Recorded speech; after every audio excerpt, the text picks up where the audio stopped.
दोस्तों, जब सप्ताह के पहले दिन यीशु मसीह को दफनाने के बाद मरियम मगदलीनी यीशु की कब्र में गई तो देखा कि यीशु को जिस जगह दफनाया गया था वहां पर प्रवेश द्वार का पत्थर हटा हुआ है।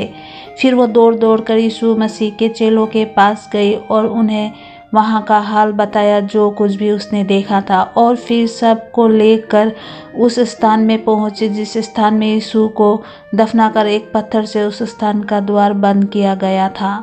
पर सबने देखा कि अब उस स्थान का द्वार से पत्थर हट चुका था। फिर जब वे अंदर गए तो देखा कि वहां पर केवल यीशु मसीह का कपड़ा ही सिर्फ है, और साथ में वो कपड़ा भी है जिससे कपड़े से यीशु मसीह के सिर को लपेटा गया था, पर यीशु मसीह का शरीर वहां पर नहीं था।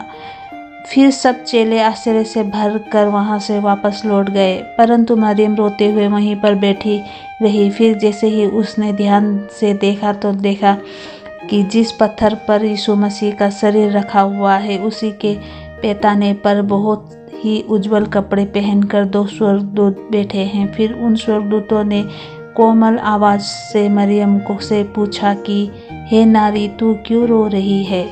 फिर मरियम ने उत्तर दिया कि वे लोग मेरे प्रभु को उठा ले गए और मुझे मालूम नहीं है कि उसे कहाँ रखा है। ये सुनकर उस एक स्वर्गदूत ने मधुर और करुणामय आवाज में मरियम से कहा कि डरो मत, यीशु जी उठा है जैसे कि उसने कहा था। इतना कहकर वे स्वर्गदूत ऊपर आसमान की ओर चले गए।